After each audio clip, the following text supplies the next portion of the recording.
1, 2. 5 пен 15-ті 5-ке қысқартамыз. 5 және 3. Сонда y тең 2-ден 3-ке. 612-ші есеп. Бірінші. Қораптағы шай 4-тен 1 килограмм. Неше қорап шай 1 килограмм. Ол үшін 1-ді 4-тен 1-ге бөлеміз. Сонда 1 көбейту 4 тең 4. Яғни 4 қорап шайымыз 1 килограмм болады. Екінші.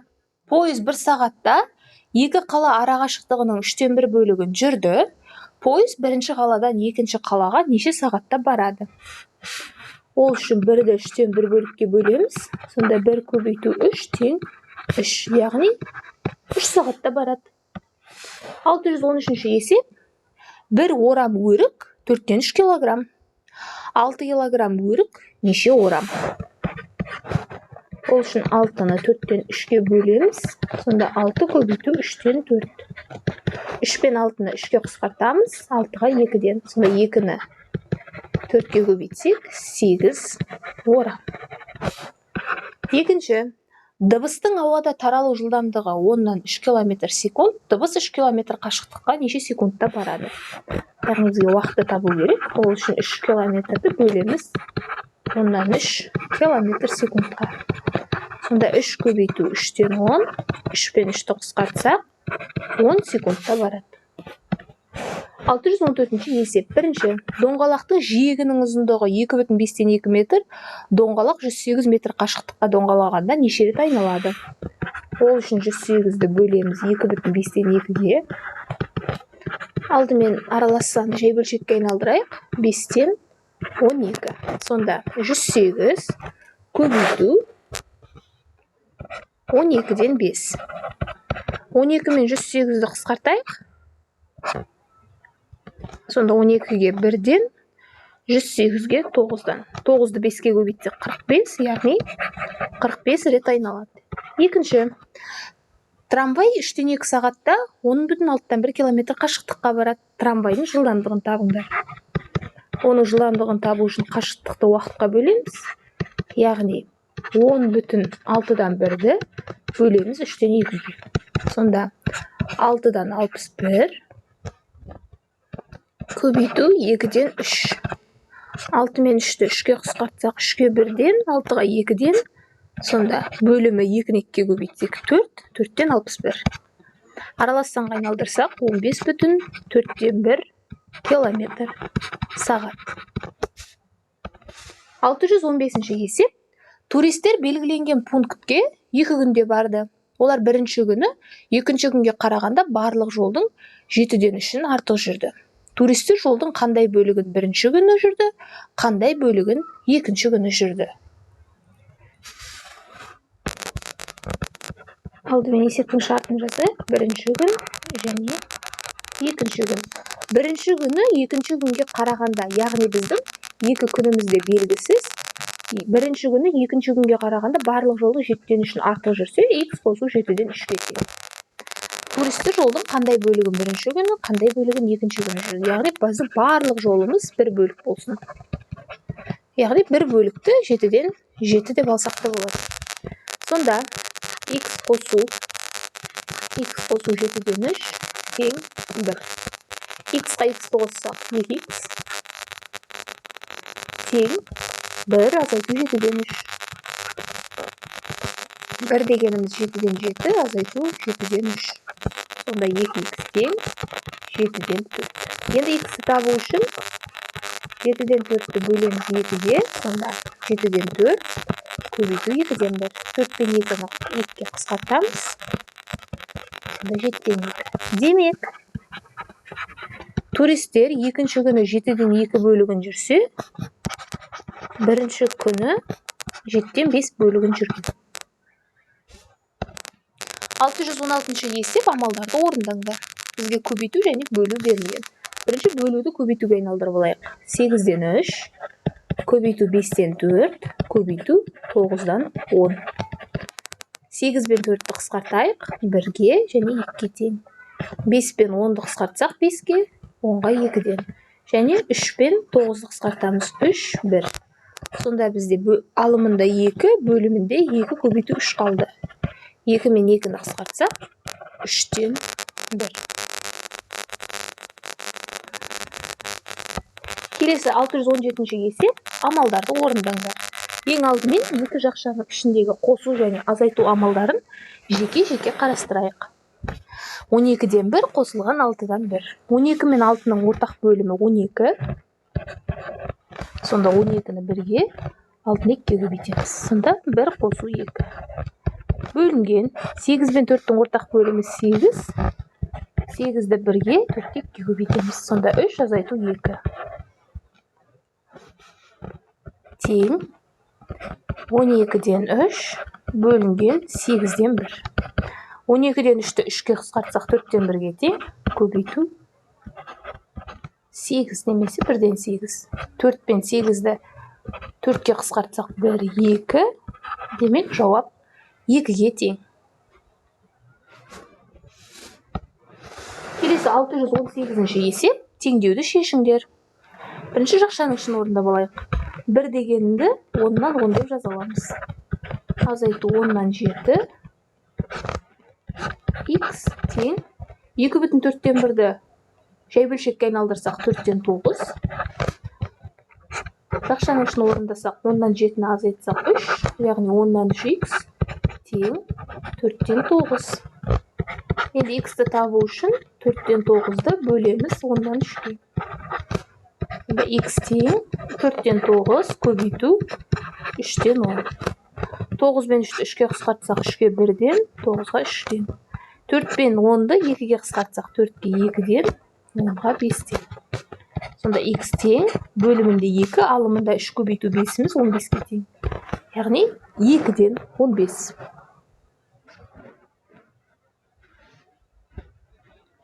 Келесі 619-ші есеп бірінші. Квадраттың периметрі 18,5-тен 2 см. Квадраттың қабырғасы неше сантиметр? Квадраттың периметрінің формуласы пи тең 4 көбейту а. Енді осы жерден аны табу үшін пиді 4-ке бөлеміз. Яғни 18,5-тен 2-ні 4-ке. Сонда 5-тен 92 көбейту 4-тен 1.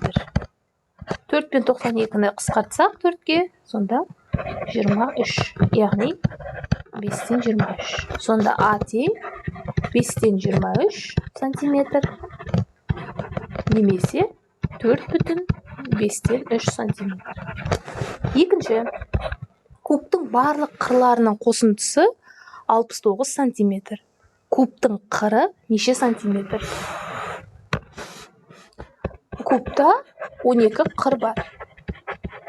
Және ол 12 қырдың қосындысы 69 болса, бір кубтың қырын табу үшін 69-ды 12-ге бөлеміз. Сонда 5,12-ден 9. 12 мен 9-ды 3-ке қысқартсақ, 5,4-тен 3 сантиметр. Келесі 620-ші есеп. Кептер 25 секундта 420 метр қашықтыққа ұшады. Бірінші, 672 метр қашықтықта неше секундта ұшады? Ол үшін алдымен кептердің жылдамдығын табуымыз керек. Яғни 420-ны 25-ке бөлеміз. Сонда 5-ке қысқартсақ бөлімі 5, алымы 84. Яғни 5-тен 84 сантиметр. Метр секунд. Енді екінші, араластан түрінде жазсақ 16,5-тен 4 метр секунд. Ал ол 672 метр қашықтықта неше секундта ұшады? Яғни уақытты табу керек. Ол үшін 672-ні жылдамдыққа бөлеміз, яғни 16,5-тен 4. Сонда 672 көбейту бөлу 5-тен 84 тең 672 көбейту 84-тен 5. Енді 84 пен 672-ні қысқартамыз. Сонда 84-ке қысқартсақ 1-ден, 672-ке 8-ден. Ал 8-ді 5-ке көбейтсек 40 секунд. Енді үшінші, кептер 30 секундта неше метр қашықтыққа ұшады? Яғни бізде уақыт белгілі. Қашықтықты табу үшін жылдамдықты уақытқа көбейтеміз. Сонда 16,5-тен 4 метр секундты көбейтеміз 30 секундқа. Тең 5-тен 84 көбейту 30. 30 бен 5-ті 5-ке қысқартсақ 30-ға 6-дан. Ал 84-ті 6-ға көбейтсек 504 метр.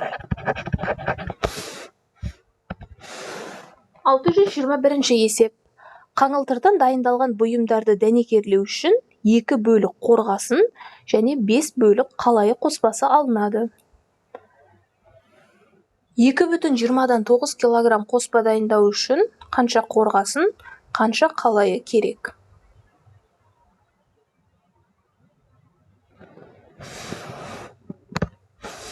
Яғни біздің қоспамызда, жалпы қалайы қоспасында 2 бөлік қорғасын және 5 бөлік қалайы қоспасы бар. Демек, бізде барлығы 7 бөлік алынады қоспа дайындау үшін. Енді 2,20-9 килограммда, яғни 2,20-9 килограмм қоспаны дайындау үшін бізге қанша қорғасын және қалайы қажет? Яғни оны табу үшін 2,20-9-ды осы 7-ге бөлейік алдымен. Сонда 20-дан 29 көбейту 7-ден 1.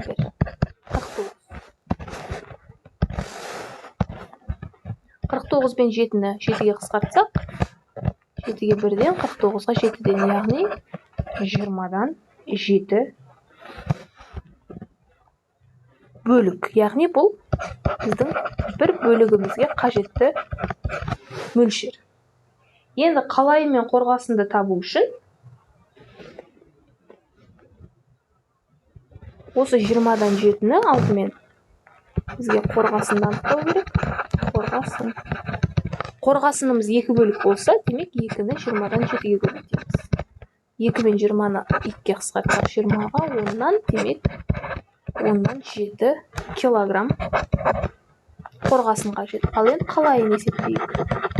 Біздің қалайымыз 5 бөлік, яғни 5-ті 20-дан 7-ге көбейтеміз. 20 мен 5-ті 5-ге қысқартсақ 20-ға 4-тен.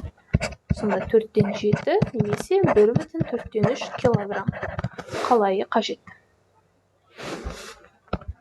622 есеп. Оқушы кітаптың 13-тен 9-ын оқығанда, ол кітаптың жартысынан 25 бетті артық оқыды. Кітапта барлығы неше бет болған? Біздің кітабымыздың барлық беті барлығы X бет болсын. Осы барлық беттің 13-тен 9-ын оқығанда, ол кітаптың жартысынан 25 бетті артық оқыған. Яғни 13-тен 9 тең кітаптың жартысы дегеніміз 2-ден 1 және 25. Сонда 2-ден 1 X тең 25 азайту 13-тен 9. 25 дегеніміз 24,13-тен 13 десек, азайту 13-тен 9. Сонда 2-ден 1 X тең 24,13-тен 4. Енді X-ті табу үшін 24,13-тен 4-ті бөлеміз 2-ден 1. Сонда X тең 24,13-тен 4-ті жай бөлшекке айналдырайық. 24-ті 13-ке көбейтсек 312, оған 4-ті қоссақ 316. Көбейту 2 тең бөлімінде 13. Ал алымында 316-ны 2-ге көбейтсек 632.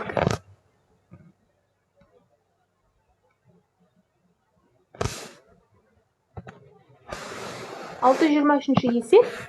Сатуға әкелінген көкөністің 7-ден 2-сі сатылғанда, қалған көкөніс сатылған көкөністен 150 килограмм артық болды. Сатуға неше килограмм көкөніс әкелген? Жалпы бізде сатылды 7-ден 2-сі. Ал енді қалғанын анықтайық. Яғни бізде қалғанын табу үшін барлығы 1 бөлік болса, 1-ден 7-ден 2-ні азайтайық. Сонда 7-ден 7 азайту 7-ден 2 тең. Алымдарын азайтсақ, 7-ден 2-ні азайтсақ 5. Яғни 7-ден 5 бөлігі қалған.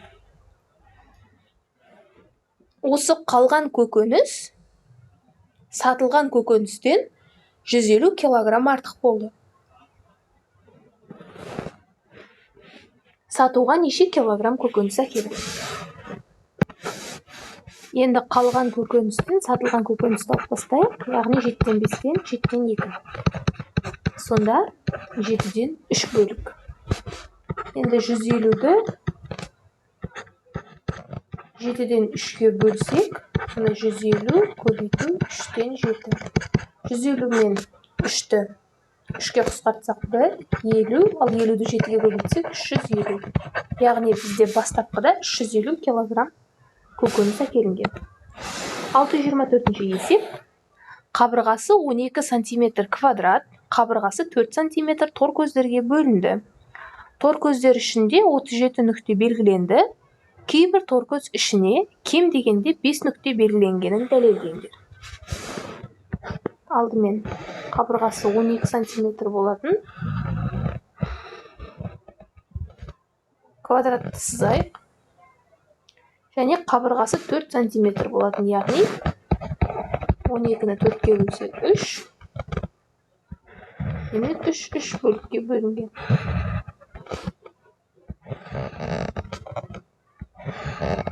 Яғни әрқайсысы 4 сантиметр. Сонда бізде барлығы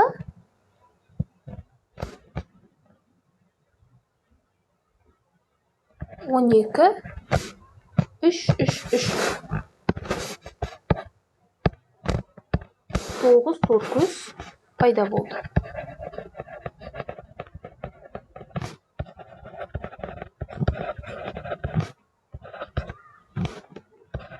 Енді осы 9 тор көздігінің ішіне 37 нүкте белгіленген. Яғни әрбір тор көзде неше нүкте бар екенін анықтау үшін 37-ні 9-ға бөлеміз. Сонда 37-ні 9-ға бөлсек 4,9-дан 1. Немесе 37 бөлінген 9 тең бүтін бөлік 4, қалдық 1. Яғни 5 нүкте болатынын дәлелдеу үшін барлық тор көзде, яғни 4 нүктеден болған, тек біреуінде ғана 5 нүкте болғанын осы қалдық арқылы дәлелдей аламыз. 625-ші есеп. Жеміс сусынын дайындау үшін алынған қоспада 7 бөлік алма, 4 бөлік алмұрт және 3 бөлік өрік бар. Ондағы алмұрт алмадан 1,20-7 килограмм кем. Жеміс сусынын дайындау үшін барлығы неше килограмм жеміс алынды? Яғни алдымен жеміс сусынын дайындау үшін бізге 7 бөлік алма, 4 бөлік алмұрт, 3 бөлік өрік керек. Яғни бір-біріне қоссақ, демек 14 бөлік қажет. Енді алмұрт алмадан 1,20-7 килограмм кем. Сонда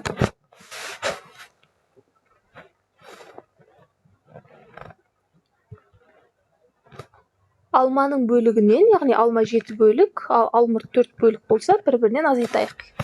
Сонда 3 бөлік алмұрт болсын. Енді алмұрт алмадан 1,20-7 килограмм кем болса, 1,20-7-ні бөлеміз 3-ке. Сонда 20-27 көбейту 3-тен 1. 3 пен 27-ні 3-ке қысқартсақ 1, 9, яғни 20-9. Бұл дегеніміз бір бөліктің массасы. Енді бізде жалпы 14 бөлік бар еді. Бір бөлікке 20-9 болса, 14-ті 20-9-ға көбейтейік. 14 пен 20-ны екіге қысқартсақ 10, 7. Сонда бөлімінде 10, алымында 63. Немесе 6,3 килограмм жеміс қажет. Келесі 626 есеп. Орал және Ақтөбе станцияларынан бір уақытта шыққан 2 пойыз 4,4 сағаттан кейін кездесті. Кездескенге дейін Орал станциясынан шыққан пойыз 382,1 километр жүрсе, Ақтөбеден шыққан пойыз 300,9 километр жүрді. Осы пойыздар бір сағатта бір-біріне қанша километр жақындайды? Алдымен әрбір пойыздың жеке-жеке жылдамдығын тауып алайық. Бірінші Оралдықын тауып алайық. Оралдың жылдамдығын, Орал пойызының жылдамдығын. Ол үшін 382,2-ден 1 километрді бөлеміз 4,4-тен 1-ге. Сонда 2-ден 765 бөлінген 4-тен 17. Сол дегеніміз 2-ден 765 көбейтілген 17-тен 4. 2 мен 4-ті 2-ге қысқартайық. Сонда 4-ге 2-ден, 2-ге 1-ден. 17 мен 765-ті 17-ге қысқартсақ 45-тен және 1-ден. Сонда 45-ге 2-ні көбейтсек 90 километр сағат. Бұл Оралдың пойызының жылдамдығы. Енді Ақтөбенікін табайық. 10 табу үшін 300,9-ды бөлеміз 4,4-тен 1-ге. Яғни 10-нан 3009 көбейту 17-ден 4. Сонда 10 мен 4-ті 2-ге қысқартайық. Және 3009 бен 17-ні қысқартсақ, 17-ге 1-ден және 177-ден. Сонда бөлімінде 5, алымында 177-ні 2-ге көбейтсек 354. Яғни 70,5-тен 4 километр сағат. Енді осы екі жылдамдықты бір-біріне қосайық. 90 километр сағатқа 70,5-тен 4-ті қоссақ, 160,5-тен 4 километр сағат. Ал енді қанша километр жақындайтынын табу үшін, яғни қашықтығын табу үшін, осы жылдамдықты көбейтеміз уақытқа, яғни 1 сағатқа көбейтсек, 160,5-тен 4 километр бір-біріне жақындайды. Келесі 627 есеп, есептеңдер. Бірінші алымын орындайық. 8, 12, 6 сандарының ортақ бөлімі 24. Сонда 8-ді 3-ге, 12-ні 2-ге, 6-ны 4-ге көбейтеміз. Сонда 9 қосу 2 қосу 4. Бөліміне келсек, 12, 3, 6 сандарының ортақ бөлімі 12, 12-ні 1-ге, 3-ті 4-ге, 6-ны 2-ге көбейтеміз. Сонда 1 қосу 4 қосу 10. Сонда алымында 24-тен 15, бөлімінде 12-ден 15. Енді бір-біріне бөлейік. 24-тен 15 бөлінген 12-ден 15. 24-тен 15 көбейтілген 15-тен 12. 15 пен 15-ті қысқартайық. 24 пен 12-ні 12-ге қысқартсақ 1, 2. Сонда 2-ден 1-ге тең. 628 есеп. Бөлшектерді қысқартып, амалдарды орындаңдар. Бірінші 7-ден v, 6a квадрат 7v, 6a квадратты a көбейту a деп жазайық. Көбейту 3a-дан 21b квадрат. Яғни b квадратты b көбейту b деп алайық. Енді v мен v-ны қысқартамыз, a мен a-ны. 6 мен 3-ті 3-ге қысқартсақ 1, 2, 7 мен 21-ді 7-ге қысқартсақ 1, 3. Сонда бөлімі 1-ге тең, алымында 2-ге 3-ті көбейтсек 6, a v-ға тең. Келесі 629 есеп, теңдеуді шешіңдер.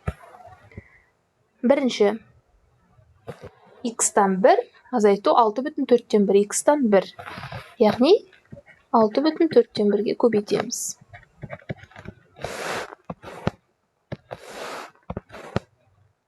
Сонда алымында 6,4-1 азайту 1 бөлімінде 6,4-1х тең 25-3. 6,4-1-ден 1-ді азайтсақ 5,4-1-ге тең. Бөлімінде 6,4-1х тең 25-3. Сонда 6,4-1х тең 5,4-1-ді жай бөлшекке айналдырайық.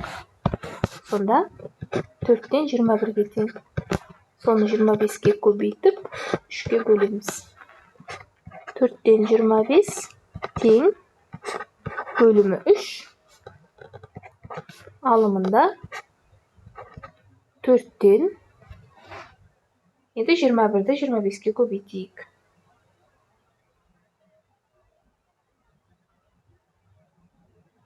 525. Бұл дегеніміз 525 бөлінген 12. Сонда x-ті табу үшін 12-ден 525-ті бөлеміз 4-тен 25-ке. Сонда 12-ден 525 көбейту 25-тен 4 тең. 12 мен 4-ті 4-ке қысқартамыз. 25 пен 525-ті 1. 525-ті 25-ке бөлсек 21. Ал 21-ді 3-ке бөлсек 7. Яғни бірінші есептің жауабы D, екінші есептің жауабы С, үшінші есептің жауабы А. Келесі 630-шы есеп. 3 литр керосин және 5 литр бензин 5,9 килограмм. 5 литр керосин және 3 литр бензин 6,1 килограмм. 1 литр керосин неше килограмм, 1 литр бензин неше килограмм. Яғни керосин мен бензиннің екеуінің де бағасы белгісіз. Сонда керосинді X деп алсақ, бензинді Y деп алайық. Яғни 3X қосылған 5Y тең 5,9 килограмм. Келесі 5X қосылған 3Y тең 6,1 килограмм болсын.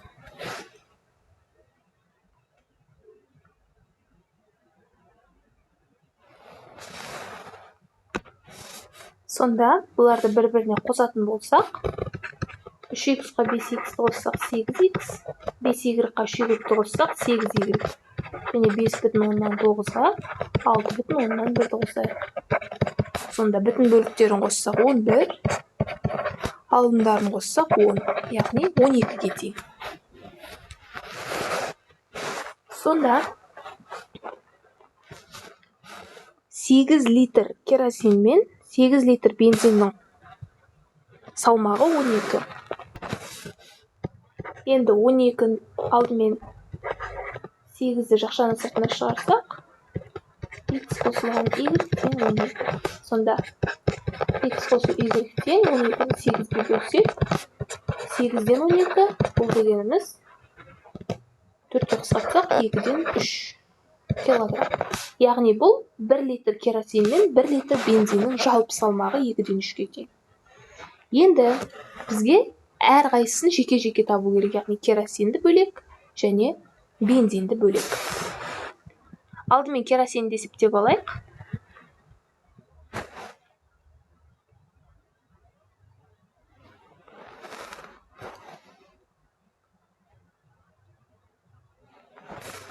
Яғни 3 литр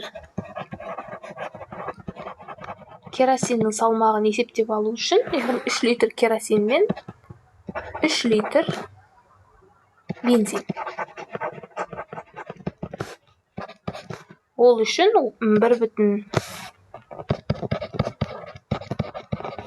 2-ден 1-ді көбейтеміз 3-ке. Яғни 2-ден 3 көбейту 3 тең 2-ден 9.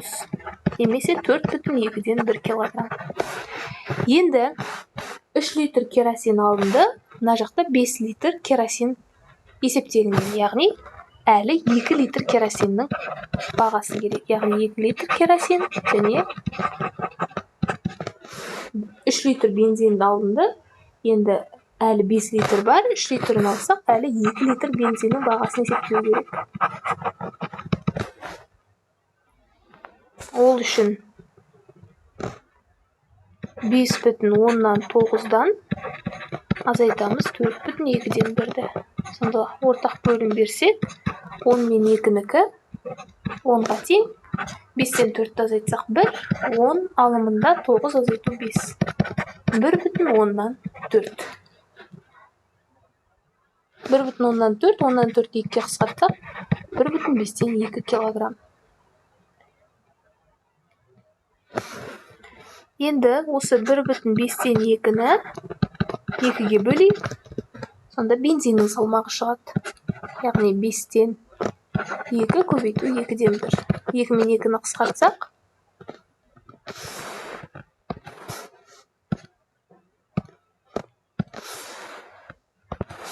5-тен 7, 2-ден 1. Сонда 10-нан 7 килограмм. Бұл бізде бензиннің салмағы. Енді керосиндікін анықтау керек. Ол үшін 6,10-нан 1-ден азайтамыз 4,2-ден 1-ді. Сонда ортақ бөлім берейік. 2 бөлімінде 1 азайту 5. 1-ден 5-ті азайта алмаймыз. Сол үшін бүтін бөлікті 1-ге кемітіп, 10-ға 1-ді қоссақ 11 азайту 5 тең 1,10-нан 6. 2-ге қысқартсақ 1,5-тен 3 килограмм.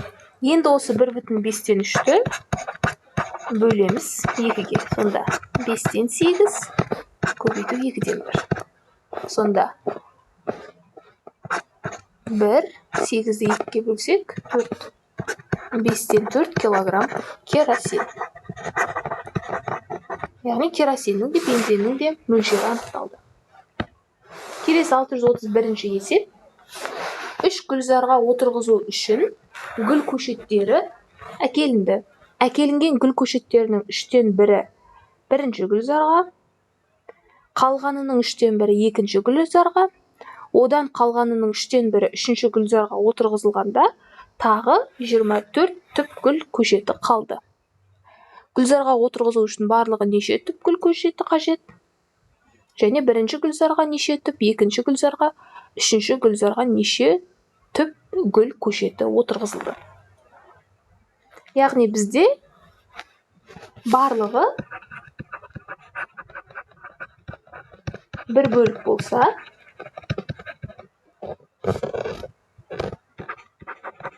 демек 1-ші гүлзарға барлығының 3-тен 1-і,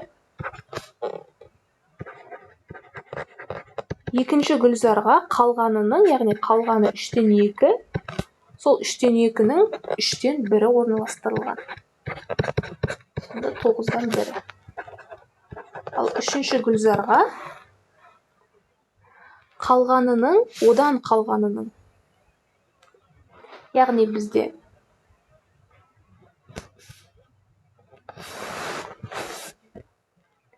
9-дан 1 бөлік 2-ші гүлзарға отырғызылса, 3-тен 1 бөлік 1-ші гүлзарға отырғызылса,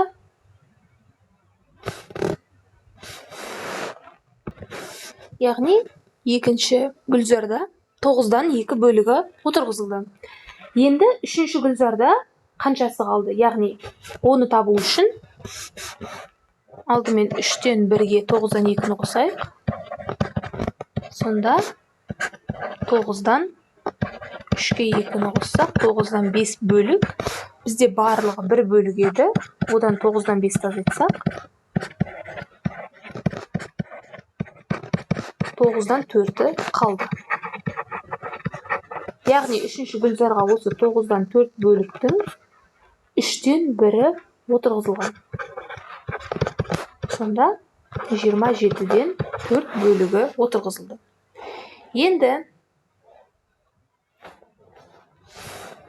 тағы 24 түп гүл көшеті қалған. Яғни 9-дан 4-тен азайтайық 27-тен 4-ті. Сонда қанша қалғанын анықтаймыз. 9 бен 27-ның ортақ бөлімі 27. Сонда 12 азайтылған 4 тең 27-ден 8-і қалды. Демек біздің 24 түбіміз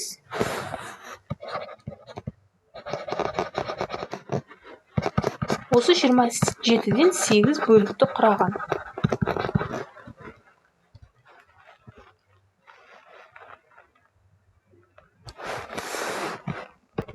Сонда бір түпті анықтау үшін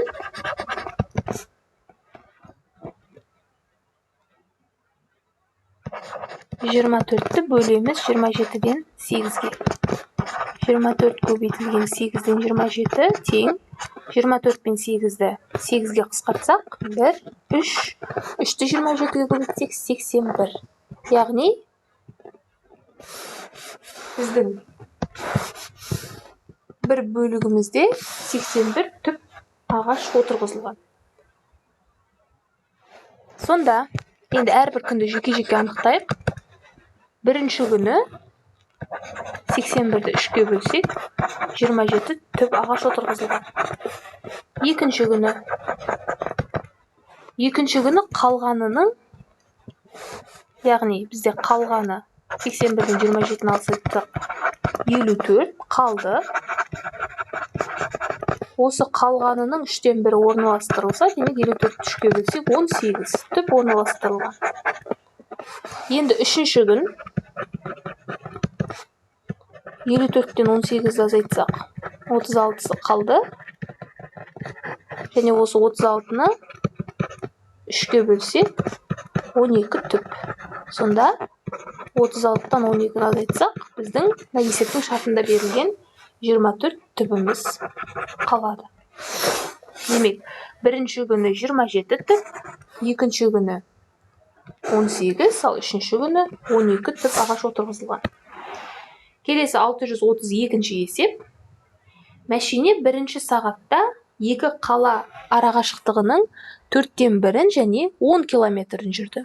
Мәшине екінші сағатта одан қалған қашықтықтың 5-тен 2-сін және 12 километрді жүрді. Мәшине үшінші сағатта қалған қашықтықтың 3-тен 2-сін және 10 километрді жүргенде қалаға дейін 20 километр қалды. Екі қаланың арасы неше километр? Мәшине екінші сағатта неше километр жол жүрді? Яғни бірінші сағатта ол 4-тен 1 және 10 километрді жүрді. Енді екінші сағатта одан қалған қашықтықтың, яғни 4-тен 1-ін жүрсе,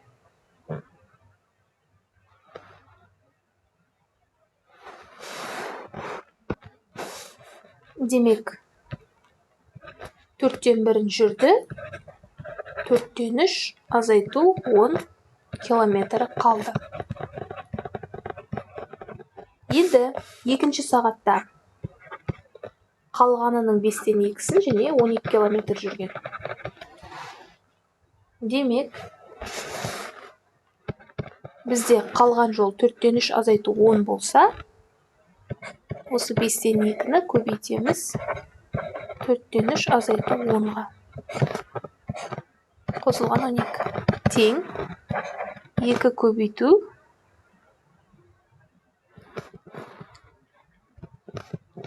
4-тен 3 азайту 2 көбейту 10. Бөлімінде 5, қосылған 12. Тең 2 мен 4-ті 2-ге қысқартайық. Сонда 2-ден 3 азайту 20. Бөлімінде 5. Қосылған 12.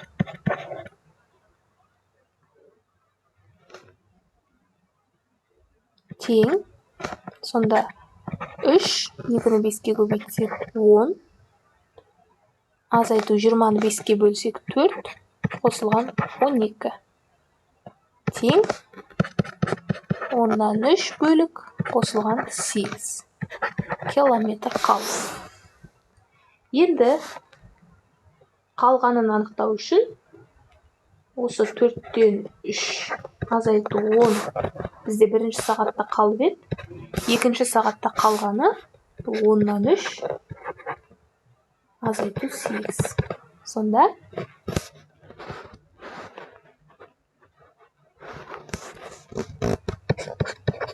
4-тен 3-тен 10-нан 3 азайтайық. Және 10-ға 8 қосайық. Сонда 10 мен 4-тің ортақ бөлімі 20. Демек 15-тен 6-ны азайтсақ 9 азайту 18 бөлігі қалды.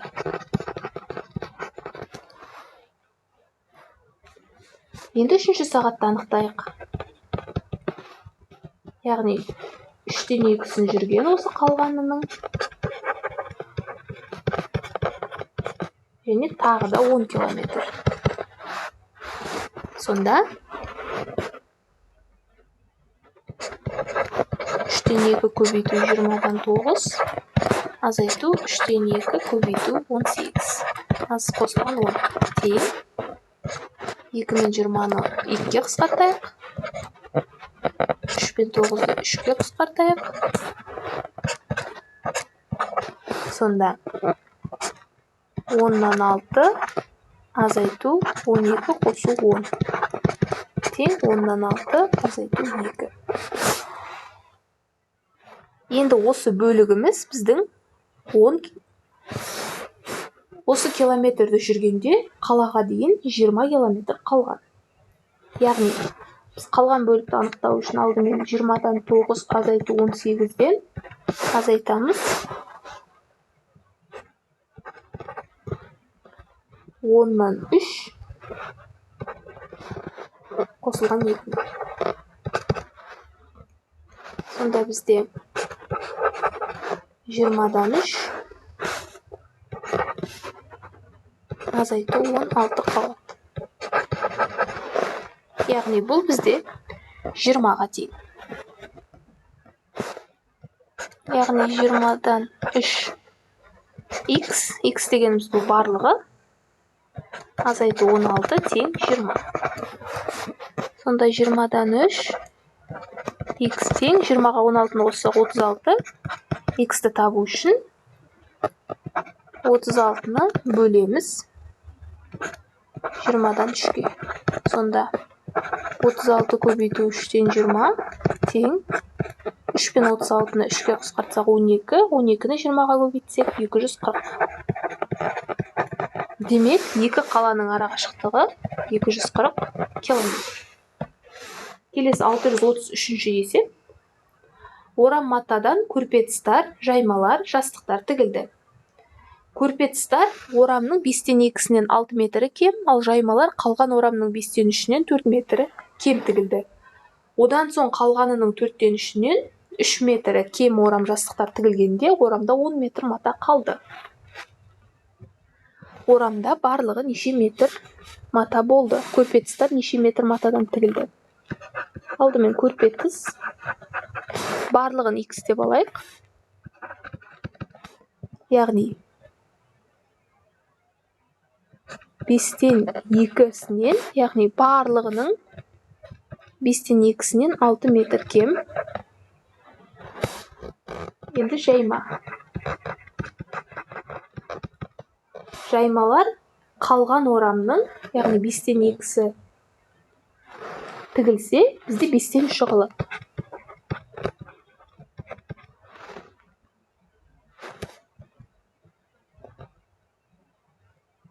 Қосылған 4 метр, 4 метр мата кем тігілген.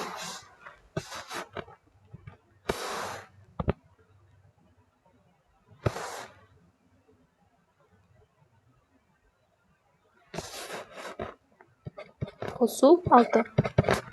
Тең 5-тен 3x қосылған 2. Енді үшінші жастық тыстар. Қалғанының 4-тен 3-нен.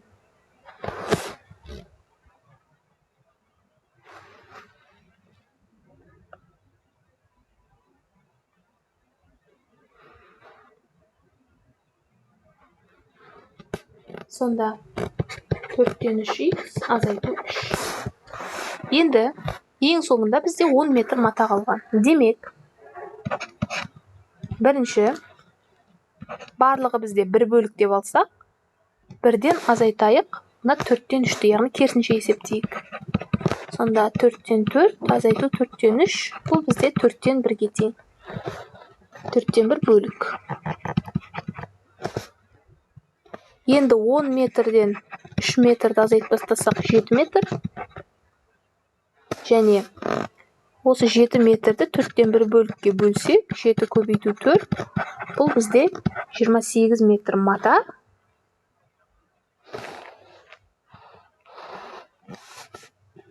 Ал 28 метр матадан 10 метрді алып тастасақ, 18 метр мата, бұл жастық тысқа қолданылған. Енді екінші, бізде барлығы 1 бөлік, 5-тен 3 азайтып тастайық. Сонда 5-тен 5 азайту 5-тен 3. Ол бізде 5-тен 2 тең. Енді осы 5-тен 2-ні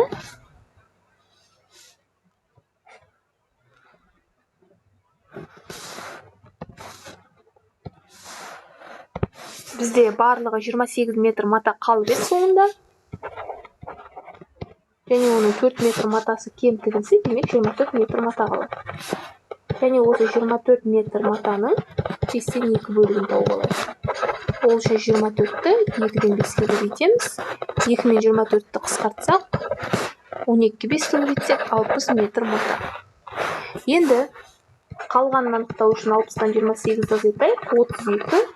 Бұл бізде жаймаға қолданылды. Енді үшінші, көрпе тұстарды анықтау керек. Ол үшін 1 бөліктен 5-тен 2-ні азайтайық. Сонда 5-тен 5 азайту 5-тен 2, 5-тен 3-ге тең. Ал бізде 60 метр мата қалып еді, оның 6 метрі кем болса, демек 54 метр мата қалады. Енді осы 54-тің 5-тен 3 бөлігін анықтайық. Ол үшін 54-ті 3-тен 5-ке көбейтсек, 3 пен 54-ті 3-ке қысқартсақ, 18 5, 18 пен 5-ті көбейтсек, 90 метр мата. Ал осы 90 метр мата, одан 60 метрді азайтып тастасақ, 30 метріміз көрпе тысқа кеткен. Демек, біздің жастық тысымызға 18, жаймамызға 32, көрпе тысымызға 30 болса, барлығын қосайық. 30 қосу 32 қосылған 18. Сонда 30-ға 32-ні қоссақ 62, оған 18-ді қоссақ 80 метр мата. 634-ші есеп. Ертедегі есеп. Баласы әкесінен сіз неше жастасыз деп сұрайды. Әкесі оған, егер менің жасымнан, яғни әкесінің жасын x деп алайық. Менің жасымнан, менің жасыма оның жартысын, яғни жартысы дегеніміз 2-ден 1. Осы жасының 2-ден 1-ін және ширегін, ширегі дегеніміз 4-тен 1, және 1-ді қоссаң 134 болады деді. Әкесі неше жаста? Енді есептейік. Алдымен x-тарды бір-біріне қосып алайық. Ортақ бөлім 4. Сонда 4-ке, 2-ке және 1-ге көбейтеміз. 4x қосылған 2x қосылған x. Немесе 1x. Тең 134 азайту 1. Алымын қоссақ 7x бөлімінде 4 тең 133. 7x тең 133-ті 4-ке көбейтеміз.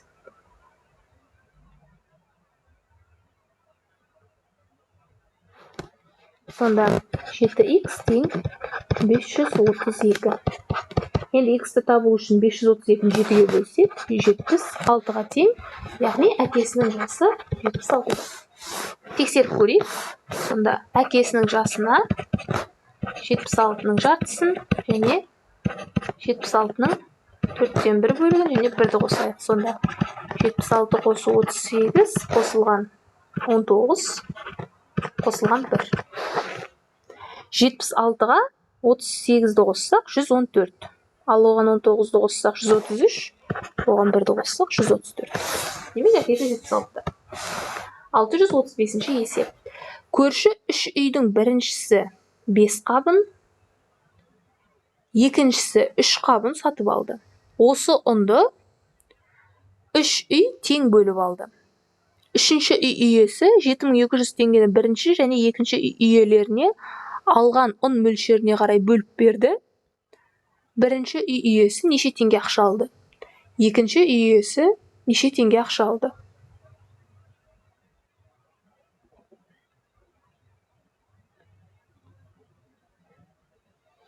Яғни бізде барлығы 5-ке 3-ті қоссақ 8 қап ұн сатып алынған.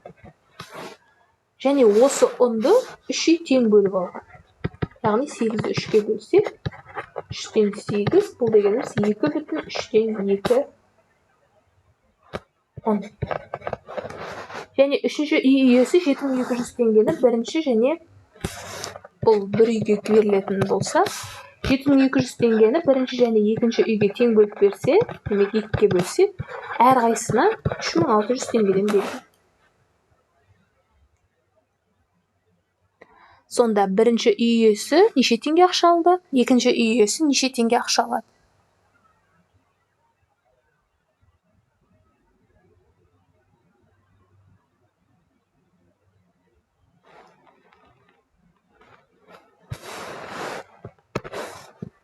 Енді 2,3-тен 2 ұнды, яғни бірінші үй 5 қап ұнының 2,3-тен 2-сін үшінші үйге берсе, 5 дегеніміз 4,3-тен 3 болса, азайту 2,3-тен 2 тең 2,3-тен 1 қап ұн. Яғни осы 2,3-тен 1 қап ұнды үшінші үйге берген. Ал екіншісі екінші үй 3 қап ұнның 2,3-тен 2-сін берсе, 2,3-тен 3 азайту 2,3-тен 2 тең 3-тен 1 қап ұнды үшінші үйге берген. Сонда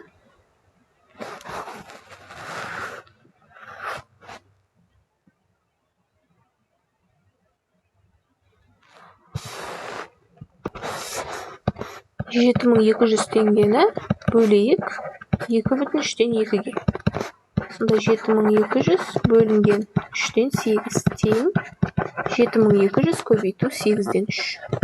8 бен 7200-ді қысқартайық, сонда 900-ді 3-ке көбейтсек 2700 теңге. Ал осы 2700-ді көбейтейік 2,3-тен 1-ге. Сонда 2700 көбейту 3-тен 7.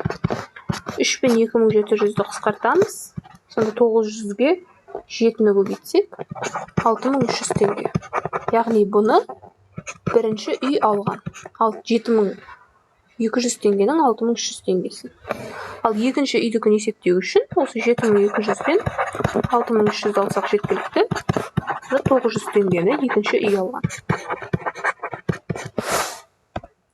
636-шы есеп. Бірінші. Дүние жүзіндегі ең терең көл Байкал көлі. Ақпараттық көздерден Байкал көлінің тереңдігін тауып, оны жазып алыңдар. Эхолоттан шығарылған дыбыс неше секундта Байкал көлінің түбіне жетіп, одан шағылып кері қайтады?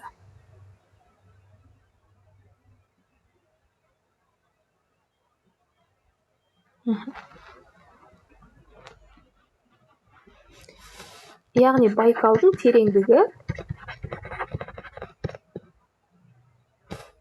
шамамен 1620 метр. Енді эхолоттан шығарылған дыбыс неше секундта Байкал көлінің түбіне жетеді? Яғни алдыңғы есепте берілгенде дыбыстың суда таралу жылдамдығы 1500 метр секунд. Сонда жылдамдық 1500 метр секунд болса, неше секундта, яғни уақытын табу үшін 1620-ны бөлеміз 1500. Сонда нөлдерін қысқартайық. Және 162 мен 150-ді қысқартсақ.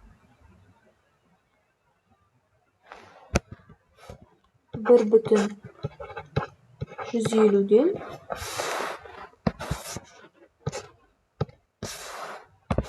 1,150-ден